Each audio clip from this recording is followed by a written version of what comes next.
resultados del Pentecostés. ¿Qué es lo que el Pentecostés trajo a la iglesia?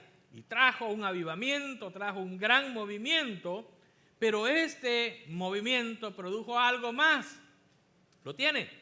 Hechos capítulo 6, verso 1, palabra del Señor dice: en aquellos días, cuando estaba después del Pentecostés, como creciera el número de los discípulos, ¿qué hubo? Murmuración de los griegos contra los hebreos, de que las viudas de aquellos eran desatendidas en la distribución diaria. Entonces los 12 convocaron a la multitud de los discípulos y dijeron: no es justo de que nosotros dejemos la palabra de Dios para servir las mesas. Buscad pues, hermanos, entre vosotros 7 varones de buen testimonio. ¿Qué más? Llenos del Espíritu Santo y de sabiduría, a quienes encarguemos este trabajo. Nosotros persistiremos en la oración y en el ministerio de la palabra. Agradó la propuesta a toda la multitud y eligieron a Esteban, varón lleno de fe y del Espíritu Santo, a Felipe, a Prócoro, a Nicanor, a Timón, a Parmenas y a Nicolás, prosélitos de Antioquía, a los cuales presentaron ante los apóstoles, quienes orando les impusieron las manos. Y crecía, ¿qué dice el 7? Crecía la palabra del Señor y el número de los discípulos se multiplicaba grandemente en Jerusalén. Muchos de los sacerdotes obedecían la fe. Había un movimiento, había un avivamiento, habían personas que se habían convertido. ¿Se acuerdan cuántos se convirtieron en el primer sermón de Pedro? ¿Se recuerdan? A ver, este lado. 3,000, eso. ¿Se convirtieron cuántos? Imagínense usted, de 120. Figúrese que aquí ya vemos 120 y hay muchas personas afuera. Y después sale Pedro a predicar y se convierte en 3,000 personas. Luego, después de unos días, vuelve otra vez a predicar. Y cuando hay esa otra predicación, ¿cuántos se convierten? 5,000 personas. Ahora, ¿cuántos hay? Si sabemos sumar. Hay 8,000 ahora que se han convertido. Empiezan ellos, ¿verdad?, a escuchar la palabra y empieza a crecer, hermano. Aquel avivamiento tremendo se empieza a dar. Algunos creen que en aquel entonces en el templo en Jerusalén le daban ayudas a las viudas, ayudaban a las viudas del tesoro que tenía el templo. Pero después que pasó todo esto, ¿verdad?, ahora los discípulos empezaron un nuevo grupo, una nueva iglesia separada a lo que hacían en el templo. Ahora ellos mismos estaban financiando la ayuda y empezaron ellos a ayudar a esas viudas. En aquellos 8,000 pues habían viudas y habían personas que estaban necesitadas de esa ayuda, y los apóstoles eran los que estaban a cargo, no los que estaban haciendo las tortas y haciendo los tacos, ¿qué más? Las arepas y todo lo demás. No es que ellos estaban haciendo eso físicamente, sino que ellos lo estaban organizando. ¿Se recuerdan en aquel tiempo de la multiplicación? Cuando Jesús multiplicó los panes y los peces, los apóstoles, los discípulos en aquel entonces fueron los que se encargaron de distribuir, decir: ok, aquí está esta cesta, distribúyansela entre este grupo, aquí hay más. Y ellos estaban a cargo de la logística, podríamos decir. Pero ahora ellos siguieron con ese ministerio y entonces ellos lo estaban haciendo. Y ahora, allá habían sido, ¿verdad?, un grupo de personas, pero ahora esto era más continuo. El grupo había crecido y había un desafío de lo que tenían que hacer. En otras palabras, ellos ya no se daban abasto de lo que estaban haciendo. Y ahí es donde viene la murmuración. ¿Alguien ha escuchado esa palabra? Murmuración, quejas, ¿verdad? Murmuraban ahí entre ellos, ¿verdad? Y que no, que mira, que estos, ¿verdad? Están desatendidas, las viudas no ayudan a las griegas. Bueno, ¿por qué habla ahí de las griegas y de las hebreas?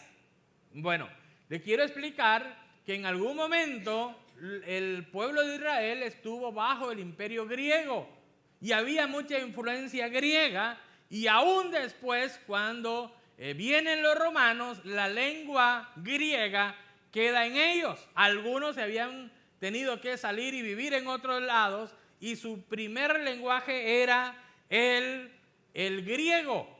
Imagínense usted, nosotros hispanos venimos para acá, sus hijos nacen acá, y aunque no lo queramos, el primer idioma de sus hijos es el inglés, ¿verdad? Pareciera que fuera el griego, ¿verdad? Pero no. Es el inglés, entonces, ¿verdad? Eso es. Y qué bueno que muchos de nuestros hijos aprenden muy bien el español, ¿verdad? Pero en aquellos habían esos grupos. A esos grupos se le llamaban las viudas de los griegos, o las personas griegas, no porque fueran griegos en realidad, sino que hablaban el idioma griego. No sé si ustedes han escuchado, también se le llaman los helenistas. ¿Por qué? Porque vienen de esa lengua griega. Entonces venían y estaban en esa misma congregación, y cuando yo estudiaba eso me daba cuenta que había empezado con una congregación bilingüe, porque estaban los de griego y estaban los otros, los que les decían los hebreos, pero realmente ellos hablaban el arameo. Entonces habían estos dos grupos de personas y ahora están desatendidos. Pero cuando esto llega a los oídos de los apóstoles, con la sabiduría que tenían de Dios, vienen y los convocan. En vez de decir, no, pues que agradezcan, que podemos, que no sé qué. No, hermano, ellos lo que hacen es buscar una solución. Mire qué interesante. Ellos empiezan buscando una solución. Entonces, la disposición, ¿verdad?, para servir resuelve conflictos. Era necesario que hubiera una disposición en ellos. Y entonces ahí los convocan y les dicen, miren, no es justo que nosotros estemos a cargo de todo. ¿Por qué no nos ayudan ustedes también? Y ahora, hermanos, aquí viene lo que les quiero hablar el día de hoy, los requisitos para servir. Entonces vienen ellos y plantean que por qué no más personas de ellos ayudan para servir, pero que ellos deberían de cumplir por lo menos 3 requisitos. Ahora, hacemos un paréntesis. ¿Cuántos servimos al Señor? Muy bien. Ahora vamos a ver cuáles son los requisitos para servir al Señor. Y aprovecho el paréntesis para explicar, servir al Señor es todo, hermano. Servir es servir. Sirven los ujieres. A veces cuando hablamos de servir solo pensamos en ujieres. Los ujieres están sirviéndole al Señor. ¿Quiénes más le sirven al Señor? Los de la cocina, los que trabajan en la cocina, ayudan en la cocina, sirven al Señor. ¿Quiénes más sirven al Señor? Que trabaja con los niños, cuando hacemos limpieza. ¿Qué más? La alabanza también sirven al Señor. Los de media sirven al Señor. O sea, todos, cuando estamos haciendo algo en pro de la iglesia, del reino del Señor, estamos sirviendo. Es servicio. Servimos en diferentes áreas, pero todos servimos. Una vez aclarado eso, regreso a los requisitos que dicen los apóstoles que se debe de cumplir para servir al Señor. Aquí encontramos 3 requisitos. ¿Cuáles son esos requisitos? Buen testimonio, llenos del Espíritu Santo, que tener sabiduría. Ahí me dice lleno de sabiduría. Yo dije, pero tal vez para que no oigan, que digan, no estoy lleno, pero tengo un poquito, pues por lo menos tener sabiduría, ¿no? Hay 3 requisitos: buen testimonio, llenos del Espíritu Santo y que tengamos sabiduría. ¿Esos requisitos para quiénes son? ¿Solo para los ujieres? Para todos. para todos los que servimos al Señor son estos 3 requisitos que miramos aquí. Entonces, bueno, ya están los 3 aquí. Pero ¿qué significa eso más a fondo? Mire, una de las cosas es que ser de buen testimonio, empecemos a aprender qué es de ser buen testimonio. Ser de buen testimonio está relacionado con el ejemplo. Primera de Timoteo, capítulo 4, verso 12, ¿qué dice? Primera de Timoteo 4:12. ¿Qué dice? ¿Cuántos jóvenes vinieron hoy? A ver, no me oyeron bien. ¿Cuántos jóvenes venimos hoy? Todos somos jóvenes, ¿cierto? Eso, muy bien. Ninguno tenga en poco tu juventud, sino sé ejemplo. Pero paremos ahí, hermanos, paremos ahí. Si no sé ejemplo, otra vez, bueno, está bien ser ejemplo. ¿En qué debo de ser ejemplo? Debo de ser ejemplo en palabra. Vamos a ir despacio. Primero hablemos de palabra. ¿Qué significa ser ejemplo en palabra? Exacto, Santiago habla de eso. Y Santiago dice, mira, que tu sí sea así. 5:12 de Santiago. Dice, por sobre todo, hermanos míos, no juréis ni por el cielo ni por la tierra. No digamos, hermanos, les juro que voy a venir a tiempo, les juro. No necesita decir eso. No juréis ni por el cielo ni por la tierra, ni por ningún otro juramento, sino que vuestro, ¿qué dice? Santiago 5:12. Sino que vuestro sí sea sí y vuestro no sea no. O sea, si no puede, pues dígale que no puede, hermano, no tiene que ser a la fuerza. Hermano, ¿va a venir a la escuela bíblica? Sí, voy a ver. Tal vez por dentro, no, yo no quiero venir, no voy a venir. No va a venir, diga no voy a poder, no voy a venir. Su sí sea sí, su no sea no. ¿Le gustaría servir? Sí. Y a la mera hora no aparecemos. Nuestro sí sea sí. Hermano, que tengamos nosotros palabra. Mire la gente de antes, ¿todavía se acuerda usted? Las personas que empeñaban su palabra, decían sí, se daban la mano, de ser un sello usted. Que faltaran a su palabra, olvídese. Nosotros necesitamos, hermano, porque la Biblia lo dice, no porque nuestros antepasados lo hacían, sino porque la Biblia lo está diciendo, que vuestro sí sea sí. Habla de conducta. ¿Cuál es el comportamiento suyo? Mire, sé ejemplo en palabra, en conducta. ¿Cuál es su conducta fuera de estas 4 paredes? Porque aquí en estas 4 paredes, calladitos ahí, bien tranquilitos, se porta bien, pero ya saliendo, ¿no? Como cuando llegamos a casa. ¿Alguna vez usted ha hecho eso? Llega a casa, se quita, ¿verdad? La chaqueta, la camisa, la tira en un lado, los zapatos en otro. Ya, ahora sí, ¿no? Ya es otra persona. Mire, nosotros necesitamos ser ejemplo de conducta en todo lugar. ¿De qué manera usted se comporta aquí? Que sea la misma la que se va a comportar en casa. ¿Me está escuchando, hermano? ¿O ya se fueron? No, ¿verdad? Que sea el mismo comportamiento en la escuela, los muchachos que van a la escuela. ¿Y qué tal en el trabajo?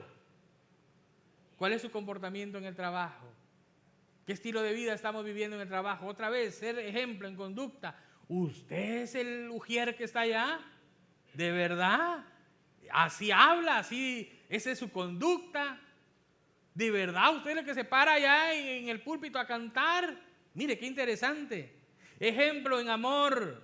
Que sea el amor de Dios, el amor al prójimo, el amor a la obra de Dios que se refleje en su vida. Ejemplo en espíritu.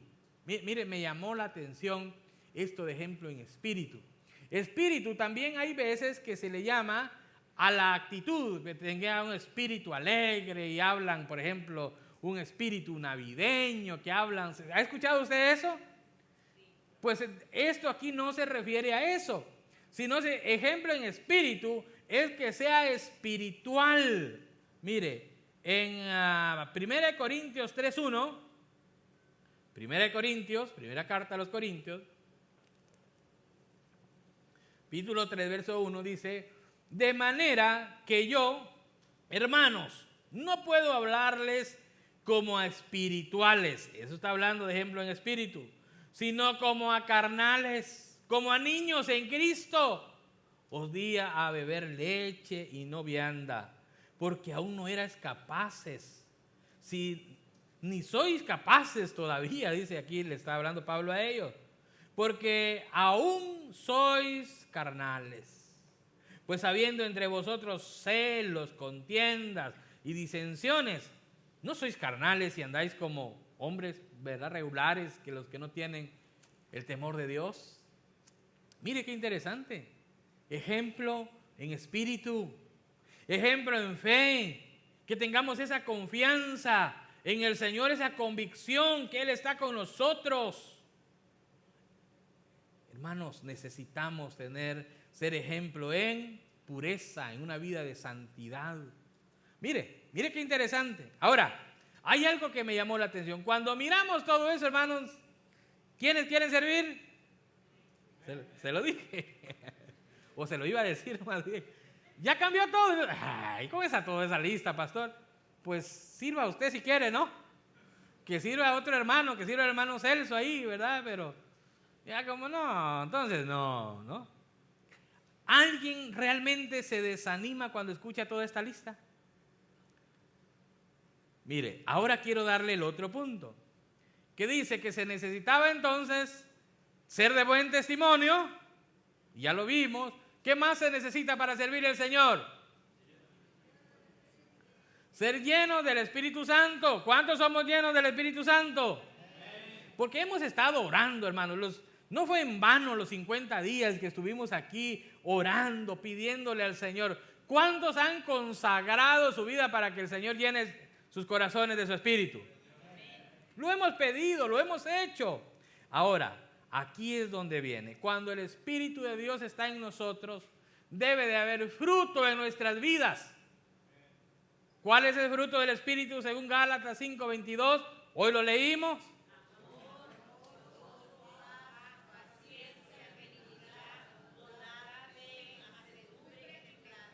Qué interesante. Mire, hermano, qué tremenda bendición.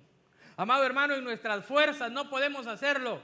Cuando usted solo en sus fuerzas, yo quiero servir, yo voy a hacer eso, pero no se somete al señorío de Dios, cuando no estamos llenos del Espíritu Santo, hermano, solo vamos a estar peleando, ¿no es cierto? No, yo mejor ya no sirvo en ningún ministerio porque solo bronca. ¿Ha escuchado usted eso? Mejor no, mejor hago algo solito. Me lo han planteado muchas veces, pastor, yo quiero ayudar, quiero servir lo que sea, pero solo. No me ponga con nadie más porque son complicados los hermanos. Otros hermanos, ¿verdad? Ustedes no. Mire, hermano, queremos trabajar solo porque se complica con más personas. Renunciamos, no, es que ese color no me gusta. Yo quiero otro color, ese amarillo, hermano. No, yo no quiero amarillo. Mejor otro color. ¿Y qué tal rojo? Ay, rojo, con este calor y rojo. ¿Por qué no otro color? Hermano, nunca nos gusta nada. Pero otra vez es que lo que falta es el Espíritu Santo en la vida, en el corazón. Y es lo que tenemos que trabajar, que se dé el fruto, que se vea el fruto del Espíritu Santo. Si el Espíritu Santo está en nosotros, debe de producir ese fruto. Debemos, sí o sí, debe de dar ese fruto en nuestras vidas, a no ser que nosotros no estemos dispuestos. A no ser que nosotros no nos sometamos al señorío de Dios. A no ser que no dejemos que el Espíritu Santo nos guíe. Usted ha escuchado algunas veces que dicen, no, es que ahí no le dan libertad al Espíritu Santo. ¿Alguna vez lo ha escuchado? ¿Sí o no? Sí, ¿verdad? No, es que no se le da libertad al Espíritu Santo. No, es que no cantamos 3 horas. Miren, en una iglesia cantan 4 horas. Ahí sí le dan libertad al Espíritu Santo. Yo quiero decirle algo.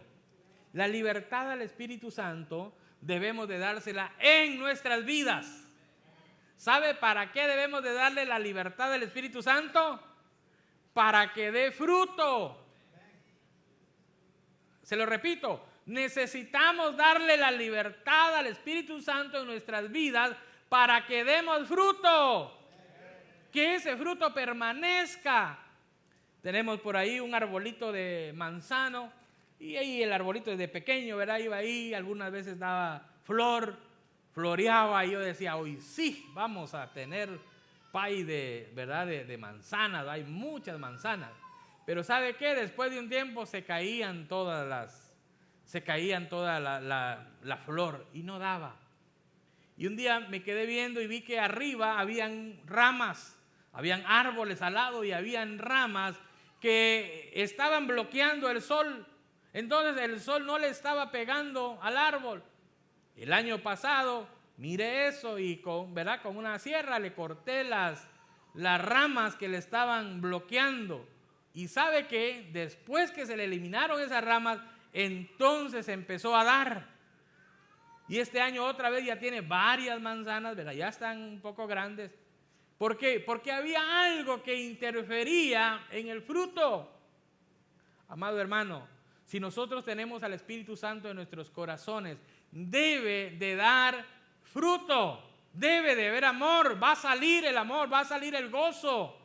Va a haber paz en el corazón, pero una vez más, si nosotros dejamos que el Espíritu Santo obre en nuestras vidas y en nuestros corazones. ¿Sabe? Termina diciendo ahí Pablo en ese pasaje bíblico, dice, contra tales cosas no hay ley. Me llama la atención que habla de mansedumbre. La mansedumbre está en el verso 23. La mansedumbre está relacionada con la humildad. ¿Y no es eso lo que hace falta, hermano, para trabajar en un grupo? La humildad, ser humildes. Si eligieron a alguien del líder, no importa quién sea, hermano, ¿en qué le puedo servir? ¿Qué puedo hacer hoy? Hoy me toca servir, estoy aquí disponible. ¿Qué hay que hacer? Mire, hágame favor de... Ay, eso no quiero. Vaya allá afuera, ¿no?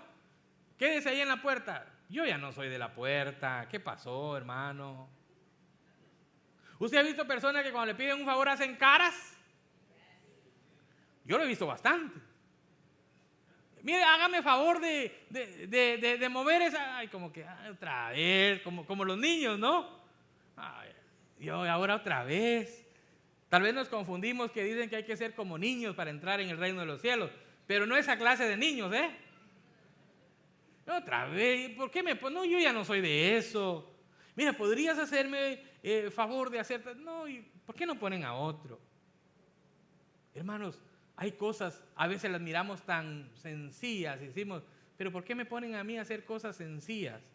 Amado hermano, el fruto del Espíritu Santo es mansedumbre, es humildad. Y ahí es donde reflejamos nosotros la humildad. Que nosotros somos capaces de hacer lo que se nos pide porque hay humildad en nosotros, sin importar el tiempo que tengamos, los años que tengamos de ser cristianos. Es más, cada vez que tenemos más tiempo, más humildes deberíamos de hacer. ¿Se acuerda la gran enseñanza que Jesús dio de la humildad? Estaban todos sus discípulos ahí sentados. Y entonces él agarra una toalla y empieza ¿a qué? A lavarle los pies a sus discípulos. ¿Usted se ha puesto a pensar alguna vez cómo estaban los pies de los discípulos? ¿Ah? Tenían polvos, pero no eran de los polvos que se usan ahora, ¿verdad? Era tierra, hermanos. Y era una costumbre que tenían porque los pies de todos estaban sucios. Entonces, cuando entraban a una casa, le lavaban los pies. Y lo hacía el sirviente, alguien que trabajaba, ¿verdad?, allí. Y Jesús fue el que hizo eso como una muestra, hermano, de humildad. Y eso es lo que nos cuesta a nosotros, la humildad. ¿Y qué hay de la templanza? ¿Sabe cuál es la templanza? La templanza es el control propio, el dominio propio. Es controlar nuestros impulsos, es controlar nuestro temperamento. Y es cuando las cosas, hermanos, no nos gustan. ¿Alguna vez ha habido algo que a usted no le ha gustado cuando sirve en las cosas del Señor? Solo la hermana. ¿Los demás no? ¿Alguna vez ha visto usted, pero por qué lo hacen de esa manera? ¿Por qué no de esta otra manera? ¿Por qué no lo ponen de esto? ¿Por qué? Y empezamos, hermanos, falta de humildad. Y lo decimos, y esto, mire lo otro. A veces no tenemos el control propio. Estoy en desacuerdo, no me gustó, pero va a haber el momento para decirlo, ¿sabe? Y eso he aprendido. Hay cosas que suceden, aún ¿verdad? En la misma iglesia, y yo estoy a punto de decirlo, digo, no es el momento de decirlo. Tengo que tener control propio. Va a haber otro momento en lo que podemos platicar y podemos decirlo. No es el momento. ¿Sabe que necesitamos tener ese control propio? Te necesitamos, pero ¿sabe? Eso viene de la mano del tercer punto. ¿Cuál es lo tercero? Llenos de sabiduría. Que tengamos sabiduría. Que tengamos sabiduría. Otra vez, sabiduría. Si hay un comentario que usted quiere hacer, quizás dice, no, este color del uniforme no está bien, pero lo va a decir de la manera apropiada, en el momento apropiado. Quizás va a hablar al líder, mire hermano, ¿por qué no en algún momento tenemos otro color de uniforme? Puedo sugerir algún color, si usted quiere, piénselo. Sabiduría para decir las cosas. Sabiduría, hermanos, para relacionarnos los unos con los otros. ¿Sabe que eso es lo que... La falta de sabiduría es lo que utiliza el enemigo para desanimarnos, para pelearnos. Cuando las cosas no son como yo quiero. Hermano, las cosas no se hacen como yo quiero. Hay muchas cosas que no me gustan de esa manera, pero funcionan de esa manera. ¿Para qué me complico la vida? Igual usted ve algunas cosas que no son al 100% como usted quisiera, pero si están funcionando, ¿por qué no apoyar? Y en su momento usted puede dar sugerencias. Eso es la sabiduría. La sabiduría nos va a llevar a ese punto, a tomar decisiones correctas, a hacer comentarios correctos, porque vamos a tener la sabiduría. ¿Cuántos tienen sabiduría? Mire, hoy quiero hablarles también a los que no dijeron amén, a los que dicen yo no tengo sabiduría. Y quiero darle 2 consejos para tener sabiduría. Lo primero, quiero recordarles que en Proverbios capítulo 1, si usted no dijo amén, usted dice, a mí me falta la sabiduría. Proverbios 1:7 dice que el principio de la sabiduría es el temor a Jehová. Y mire qué interesante el resto. ¿Había leído el resto del texto alguna vez? El resto del texto dice, los insensatos desprecian la sabiduría y la enseñanza. Y como nos lo dice con palabra bonita, insensato, a ver qué será insensato. ¿Sabe qué quiere decir insensato? Necio. Está fuerte, ¿no? En otras palabras dice, los necios desprecian la sabiduría y la enseñanza. Pero mire, hermano, entonces cuando nosotros tenemos ese temor reverencial a Dios, cuando usted tiene el temor de Dios, usted va a ser sabio en todo lo que usted haga. Cuando usted depende de sus sentimientos, eso no es ser sabio. Muchas veces es que yo siento algo, es que yo pienso esto, es que yo creo, hermano, ahí vamos mal. Necesitamos nosotros agarrarnos de la palabra del Señor, ser sabios, tener sabiduría para que, ¿verdad? Para poder obedecer lo que el Señor dice. Entonces, el principio de la sabiduría es el temor a Jehová. ¿Cómo demostramos nosotros el temor a Dios? Obedeciendo la palabra. Temor, respeto a Dios. Ah, sí, yo respeto a Dios. ¿Cuánto respetamos a Dios? ¿Cuánto respetamos la palabra? ¿Respetamos la palabra? Porque si yo respeto la palabra y la palabra me dice que yo ame al prójimo, ¿qué tengo que hacer? Si la palabra me dice que yo debo de ser obediente, ¿qué debo de ser? Es interesante eso, ¿no? Obedezcamos la palabra y ahí va a venir la sabiduría, ahí va a venir la sabiduría. Leamos Proverbios, ahí está la sabiduría en la palabra del Señor. Y por último dice, si alguno de vosotros, dice en Santiago capítulo 1, verso 5, si alguno de vosotros tiene falta de sabiduría, pídala a Dios, el cual da a todos abundantemente y sin reproche le será dada. Muchas veces queremos servir en la iglesia, pero decimos que no estoy preparado. Y más con estos tres, ¿no? Que sea de buen testimonio, lleno del Espíritu Santo, que lleno de sabiduría. Yo no tengo la sabiduría, pero mire algo interesante. Ser lleno del Espíritu Santo es cuestión de que usted y yo digamos, Señor, yo consagro mi vida a ti, y el Señor nos llena de su Espíritu. Tener sabiduría es el resultado de tener al Espíritu Santo. Y dice la palabra, si alguno no tiene, pídala al Señor. El Señor se lo va a dar. Entonces el Señor lo va a llenar con su Espíritu. El Señor le va a dar sabiduría. Y esa sabiduría y esa llenura del Espíritu Santo nos va a ayudar a tener buen testimonio. Buen testimonio. Vamos a ser personas de buen testimonio para poder servir en la obra del Señor. ¿Sabe? Servir en la obra del Señor trae gozo, trae alegría. Y muchas veces no servimos porque decimos, no, es que eso es difícil. ¿Y qué tal si no puedo? ¿Y qué tal si no cumplo? Y siempre hay cosas que nos están estorbando. Es que no tengo sabiduría. Pero ¿qué dice Santiago? Pida al Señor si no tiene sabiduría. ¿Cuántos no están sirviendo en ningún ministerio el día de hoy? Levante su mano, con confianza. Que no esté sirviendo en ningún ministerio. Que diga, yo solo vengo los domingos, no estoy sirviendo en ningún ministerio. Yo quiero animarlos, hermanos, a involucrarnos en la obra del Señor, a ser partícipes. Muy bien, puede bajar su mano. A ser partícipes del reino. ¿Qué le parece si le decimos, Señor, yo quiero servirte? No le estoy diciendo que ya mañana usted va a estar a las 5 de la mañana aquí sirviendo, ¿verdad? Pero sí que empiece, que diga, Señor, yo quiero servirte. Señor, aquí estoy. ¿En qué te puedo servir? Úsame, Señor. Llámame, Señor. Si necesito ser lleno, lléname, Señor. Dame la sabiduría. O sea, Él lo va a capacitar. Y mire, hermano, se lo pongo así de sencillo. Si usted consagra su vida a Dios, Dios lo va a llenar de su espíritu. Si usted le pide sabiduría al Señor, el Señor le va a dar la sabiduría. Y tercero, si usted tiene el Espíritu Santo y usted tiene sabiduría, le garantizo que va a tener un buen testimonio. Se lo garantizo. O sea, eso es como que usted diga 2 más 2, ¿verdad? Da 4. Así es el resultado. El buen testimonio es el resultado de la llenura del Espíritu Santo y estar lleno de sabiduría. ¿Hay alguien que quiera servirle al Señor? ¿Hay alguien, primero, que no esté sirviendo en ningún ministerio y que le quiera decir, Señor, quiero que tú me des sabiduría? A mí me gustaría orar el día de hoy. Por eso al principio hicimos una oración general, ¿verdad?, en todas las necesidades.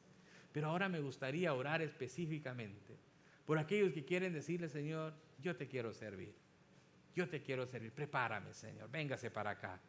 Véngase para acá y oremos. Consagremos nuestra vida al Señor. Es más, si usted nos está visitando el día de hoy y usted dice, a mí me gustaría servir al Señor, véngase para acá, hermano. El Señor no echa fuera a nadie. El Señor quiere que usted se integre. El Señor quiere, hermanos, que todos demos frutos. Que todos estemos integrados en algún ministerio, no en nuestras fuerzas. Yo no le estoy diciendo usted es perfecto para que usted venga y sirva. Yo le estoy diciendo usted está dispuesto para servirle al Señor. El Señor lo que quiere es disposición. Recuerde que todo es servicio. Todo es servicio. Desde las personas, ¿verdad?, que vienen a servir en diferentes ministerios, son servicios. ¿Verdad? La persona que se para allá, las personas que están en media, en el área que usted esté, es servicio al Señor. ¿Hay alguien más que quiera decirle, Señor, aquí está mi vida? Yo quiero servirte. Congregación, póngase de pie. Vamos a orar por nuestros hermanos que están aquí al frente el día de hoy. Vamos a pedirle que sea el Señor usando la vida de ellos. No